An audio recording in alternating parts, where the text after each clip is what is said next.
Welcome back to A Course in Miracles. We are on lesson number 26. My attack thoughts are attacking my invulnerability. 1, it is surely obvious that if you can be attacked, you are not invulnerable. You see attack as a real threat. That is because you believe that you can really attack. And what would have effects through you must also have effects on you.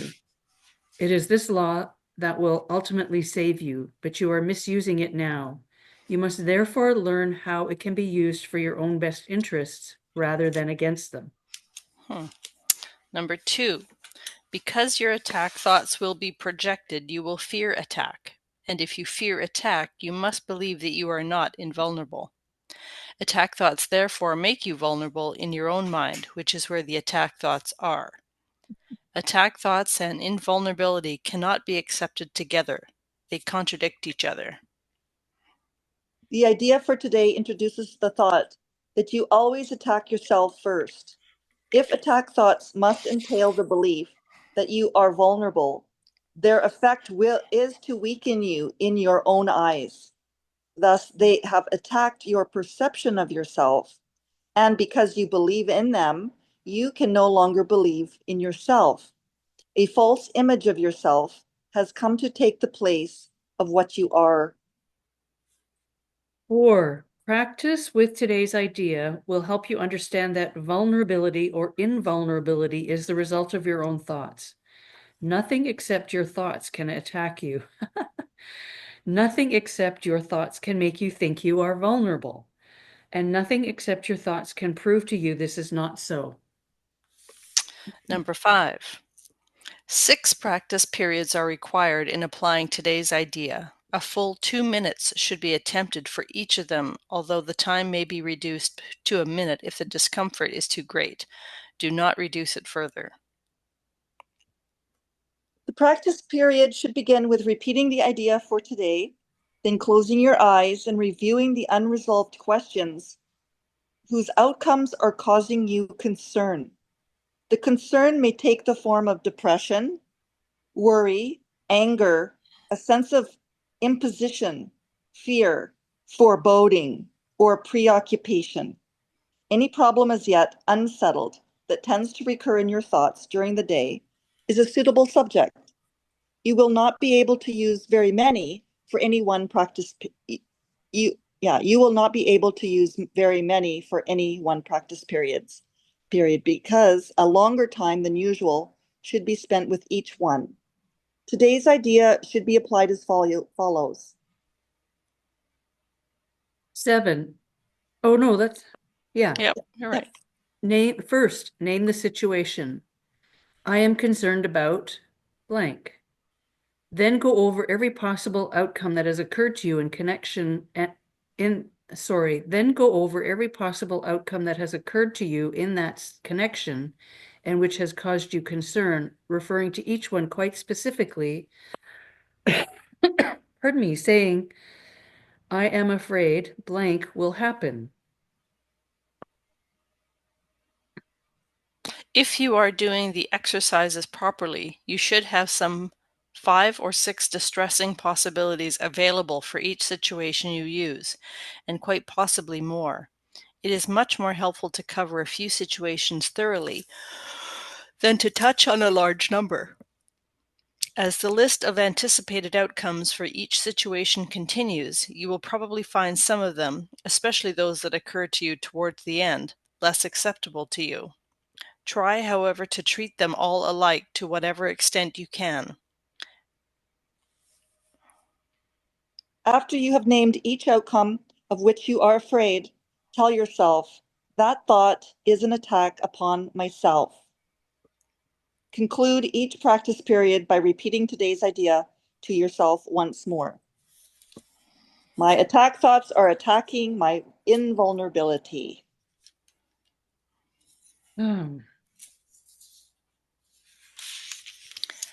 Curiouser and curiouser. Oh yeah, Right?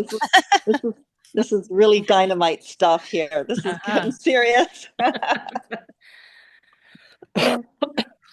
And Every thought. Where was that? Every thought. Nothing except your thoughts can attack you. Nothing except your thoughts can make you think you are vulnerable, and nothing except your thoughts can prove to you this is not so. So it's all thoughts. All thoughts that you have are attack thoughts. All thoughts you have create invulnerability, and nothing can except your thoughts can prove to you this is not so. Okay, so I'd like to go for a walk today. Where's the attack in that? No, like really that you're on your path. When you're on your path, like you're joined with the Holy Spirit. You're in your heart, you're in your joy. Mm, There's no attack when you're in joy. I see. Good. That's good. Because I was Because getting a little worried about that's your myself. path. That's your path. Right. But if somebody says, "Come on a walk with me. I want to go to a certain place," and you Hmm. don't want to, Yeah. then your thought might be, "Oh, she's always picking, she's always choosing and I don't get to choose." Or something Hmm. like that. It's Hmm. like there's an attack thought. It means that you're not in your joy anymore. And Well, it's attacking had you. I had that exact situation happen yesterday. Really? Yes, that's funny enough because last week I was supposed to go on a walk with this girl, Yeah. but it was in the middle of my day, so I had booked out a number of hours to take a client, then go for a walk. I brought all my hiking boots and everything, and then come back to work in the afternoon. And I said, is 2 hours enough? And she fired back with, it's not enough time. We'll just cancel it and go again. And so yesterday I Oh, said, because there was a couple of things that were going on with her personally. She'd gotten two distinctive things telling from the doctor that she was upset about. And so I felt bad that she didn't want to give it even an hour with me. Like if it was not 2 hours or more, it was not enough. It was too tight and it created too much okay. stress and anxiety for her. So the other day I said to her yesterday, I said, so can we get together for another walk? And she said, yeah, but unless you're willing to go this. And I thought, oh, well, okay, because Wow. my weekends are fairly precious with being out in the yard and the garden now. Mm. So I'm like, we might not be getting together because you're So putting too many constraints on this situation. yeah, so that's a great thing to do for the lesson today. Hmm. Yeah. And what are you concerned about? And like for me, if for me it was always about I'm afraid that I'm going to be attacked. Mm. Like that's what I'm concerned about.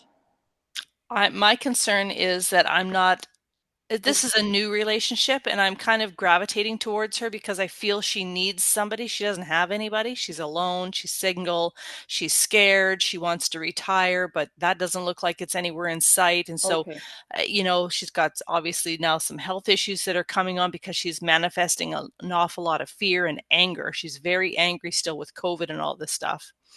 And so I want to be there to let her know that she's not alone, that she can have somebody that she can trust. But if I keep getting these kind of like constraints on me, then it just physically won't work out.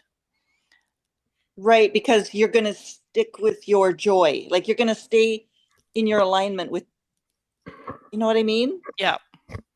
Because if you continue to veer off, it's you're attacking yourself, Hmm. Yeah, right? exactly. It's because your thoughts are going to start attacking. Hmm. I have And something to share about that too. sure.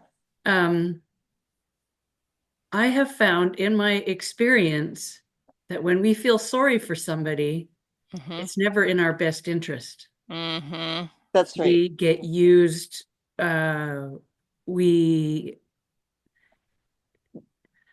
all those things, we get Yeah. used and hurt. And for reasons that our intentions are right, we want to help and we want to bring them out of it. But they're all also manifesting their situation. And until they're ready to look at their own situation, Yeah. and I've learned for me, as Nina says, stay in your joy. Hmm. And if they eventually become attracted to that, then they can turn around. Like it's their own journey to be miserable and sick and all those things. Right. But it doesn't benefit you. And it's not to say that you should not hang out with people that are like that. Mm-hmm. But there's I have found I've done it probably at least between 6 and 10 times that I'm a master, Mm-hmm. but it doesn't benefit anybody to Mm. feel sorry for somebody. Yeah. Yeah, you join them in their world instead Yeah, of they won't join you in yours. yeah, Right. And Yeah. That's a good I point. have come to that realization Mm-hmm. whenever I feel an obligation or I feel a sense of I need to help this person of be of service or anything, I Mm-hmm. always end up feeling more like upset and resentful and depressed in the end because Mm. I'm trying to join them in their world Yeah. and they drag me right down with them. But Yeah. that was a distraction on my part. My Right. mind was wanting to try to get me away from my joy. Mm-hmm. Because that's what the split mind does. Right. It wants to destroy you. Yeah. It's always a tug of war. So it's like, okay, well, if they're willing to come into my world, then then it's an equal relationship. Mm-hmm. But if they're not, that's a sign Right. to steer clear and keep Mm-hmm. staying on your path. Well, Mm-hmm. Yeah, you're right. as long as they have a willingness to to join you, Mm-hmm. then that's great. Yep, yeah, you're right. Yeah. yeah. It's a hard lesson to learn. Oh, I Yeah. know. I took 6 or 10 or probably more times to figure that out. It's not that I don't like them, and it's not like I don't No. want to help them, Yeah. Mm-hmm. but they're either not ready or they're not Yeah. willing or they're not open to. And And all like, those 6 times were actually the perfect journey for us in order to learn it. yeah, So everything is needed in this yeah, journey. yeah.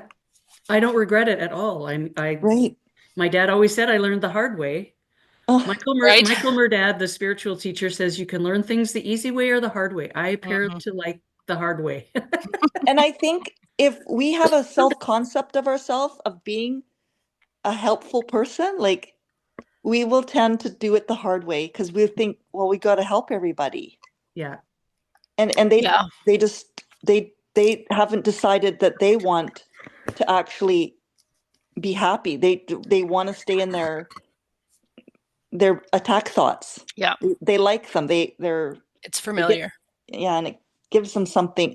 Maybe because it's the victim, right? And Mm-hmm. victimhood is a very big attraction for the ego. Right. Hmm. Yeah, you can. Yeah, you're right. yeah. And then the next one, I am afraid such and such will happen. Well, yeah, what are we afraid of? Mm-hmm. I'm afraid they won't like me. I'm afraid they'll talk about me. Yeah. I'm So we afraid, have, yeah, so we you have a know, self-concept that is unworthy. yeah, Yeah. Mm-hmm. Which is a thought, which is an attack upon myself Mm-hmm. yeah, because we aren't unworthy. That is not true. Yeah. So, that's true.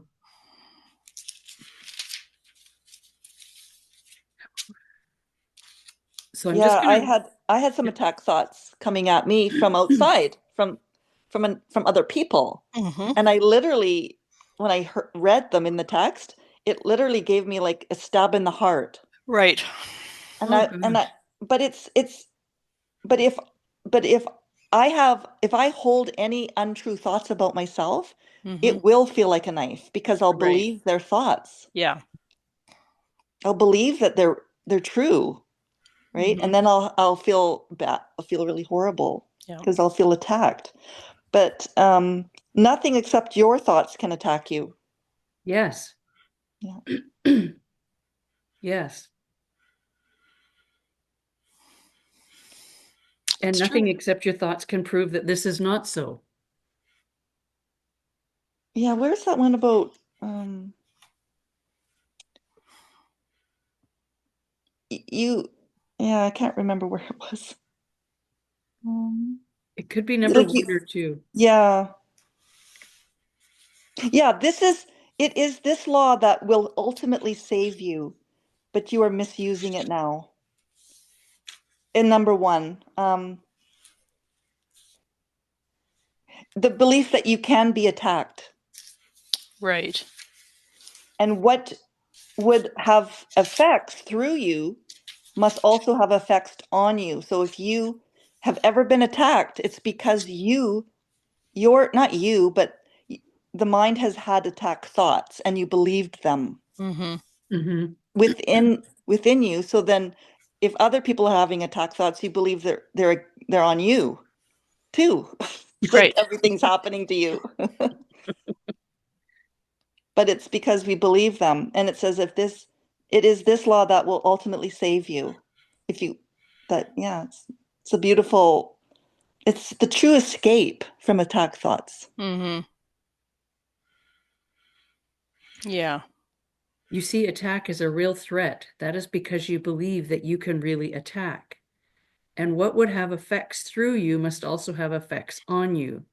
It is this law that will ultimately save you, but you are misusing it now. Mm. Interesting. You must therefore learn how it can be used for your own best interest rather than against them. Mm-hmm. And attack thoughts are always projected. It says because attack thoughts will be projected, you will fear attack.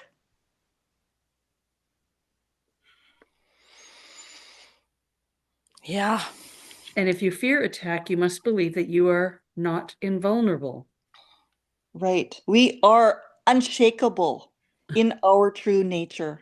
Mm-hmm. Our true nature is invulnerable, unshakable. Like there is nothing that can define us. There is nothing that can attack us unless we believe it can. Exactly. That's why it's so helpful to be around others that are in their joy, that are in with that hold joy within them and know who they are, because it builds us up and Yeah. up and up and up. And then we become more and more invulnerable as we join together in joy and Yes. in each other's company. We build our own invulnerability and it becomes unshakable. And then when we go out into the world with those who are shakable, like who are attacking themselves, attacking others, then we can actually know what to say, like we can check in, right? Mm-hmm. And not react with attack instantly. We can withhold that judgment and look Well, upon we're not them. triggered by anything. Right. Then we're look upon them with our love and joy and blessings, and we bless them instead of attacking them. Yeah. And that seems to help me is just as soon as a attack thought wants a judgment, I'm like, send them a blessing instead. Just send them a blessing instead. Because I want to stay in my truth, my Mm-hmm. invulnerable truth. Your unshakableness. Yes. And that is our joy. That's our source of joy Mm-hmm. and Mhm. happiness. And that's the constancy that we're longing for in our world is we want to Yes. be constantly happy. Yes. Not as an emotion because we can cry, we can get angry too, but Mm-hmm. it's the happiness that we are, the joy that Right. we are, Mm-hmm. Yeah. not necessarily a feeling. Yeah. Yeah. The embodiment of. Yeah. Which I had to learn. Ah, Well, and I think that's why groups like this are so important, so we can